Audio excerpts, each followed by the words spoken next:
1st, 2023, the following things will go into effect, and people need to be aware of this. It abolishes cash bail for almost every offense.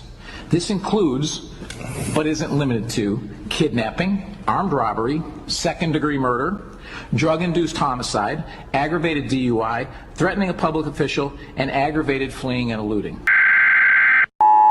This is not a test. This is your emergency broadcast system announcing the commencement of the Whenever the fuck you want Purge. Sanctioned by the Chicago government. Folks, welcome back. So just a quick poll here. That dog better shut the We're filming a video. It's not my dog. Let's do a quick poll here. How many people have seen one of the Purge movies? You know, where they have this lady come on the radio. She sounds real official and serious. She says, well, you have 24 hours to pretty much do whatever the hell you want in terms of killing people, robbing places. Pretty much nothing is illegal. Now here's the other side to that. What makes something illegal? It's usually the consequence attached to doing something, right? So jail, you get arrested. Well, in 2023, a law is going to go into effect called the Safety Law or Safety Act. And as confusing as this may sound, the translation to safety in their eyes is the purge. So let me read this for a second. So the rules of this legitimate legal purge, for all of you who live in Illinois, let me read them off.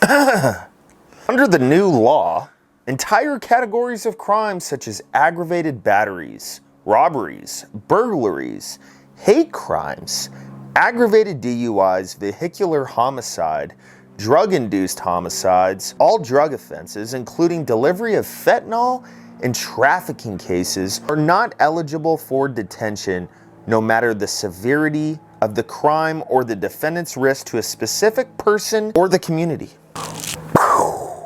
The federal government just passed red flag laws. If you don't know what those are, you're probably new here. It's fine. But it's essentially where someone can call whoever the hell and say, hey, I think this guy's dangerous, come and get his guns. Right? So that's a federal thing right now. But in Chicago, this is the key point. No matter the severity of the crime or the defendant's risk to a specific person. That is literally the definition of a red flag law. Someone who is dangerous to a certain person or has dangerous intentions. So go get his guns. Well, this is just really confusing. I'm trying to figure out if y'all in Chicago or Illinois who are running the state are just trying to come off stupid or if you're just really stupid. Because I can't figure it out. This is moronic. But let's go over a few situations here just to see how this would play out. First of all, every single criminal in Illinois right now is clapping their hands. They probably got a birthday cake or a Purge cake going. They're probably calling all their buddies saying, yeah, dude, we're gonna rock it 2023. Because you've essentially taken away law and order. Don't you get that? Aggravated batteries and robberies. So for example, an old woman's walking down the street. She can't drive anymore. It's not safe for her to drive. So she walks to the grocery store every day to get her milk, eggs, maybe some Cracker Jacks for those old Western movies she watches at 7:30. And one of these criminals in Illinois caught wind of this new act, Safety Act. So they go over there, they take her purse, they kick her in the face. And then while all this is happening, a cop's watching and they just wave to him. Hi, sir. Yeah, I just kicked her in the face, stole her purse. What are you doing later, though? You want to go get a coffee, talk about the game yesterday? I mean, that's essentially what you're asking people to do with this law.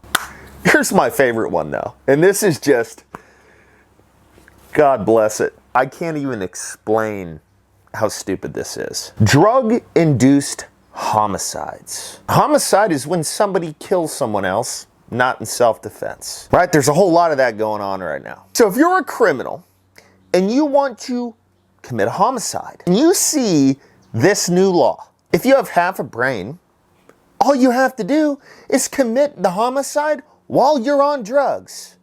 Then your public defender, your attorney, whatever, can say, oh no, it's a drug-induced homicide. It's right there in your Safety Act law, so it's, no, Every single criminal who commits a homicide in Chicago is going to claim it is a drug-induced homicide. It gets better though. At the end it says, the people have to prove by clear and convincing evidence that the person has a high likelihood of willful flight to avoid prosecution. If someone's on drugs and they just committed a homicide, do you think that it's going to be really easy for them to come to court? No, you make them by making them put up a lot of money called bail or a bond. They got to have a little bit of skin in the game, or else there's no reason for them to show up. But there's a new part to that too. If someone gets charged with one of these crimes, they're out and free to do whatever the hell they want until their court date. Now, if they don't show up for their court date, the judge cannot issue a warrant on the first one.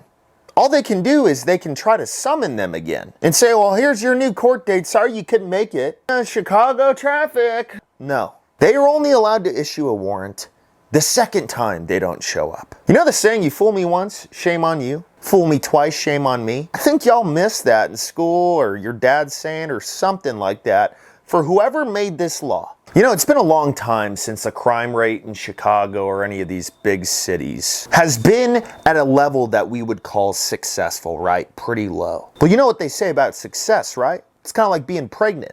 Everyone says congratulations, but nobody knows how many times you got fucked. That's what y'all are doing in all of the major cities. You're bending over every citizen that lives there and you're fucking them. This is going to cause so much blood in Chicago, it's going to be out of control. And this is just the first one to adopt this. All those super liberal cities, they're going to be right behind it. And eventually, when we get a new president or we get people who actually give a shit about human life, that's when we'll be successful. That's when the crime rate will go way down. But until then, if you live there, hope you like being bent over. Listen to this. This is Keith Peckow. Offenders released on electronic monitoring have to be in violation for 48 hours before law enforcement can act. They could almost drive to Alaska before we can even look for them. It denies victims their constitutional rights.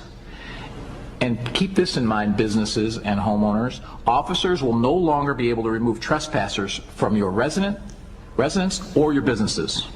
Someone could decide to live in your shed, and all we can do is give them a ticket. You have to decide what level of force is required to remove them and whether or not it's legal. So if someone comes into your home, cops are not allowed to remove them. So we can set up camp in there, be drinking a 40 while you're trying to teach your daughter math, and you have to decide whether or not you're going to shoot the guy, whether or not you're going to beat him up and drag him outside, throw him in the yard, or just ask him kindly to leave.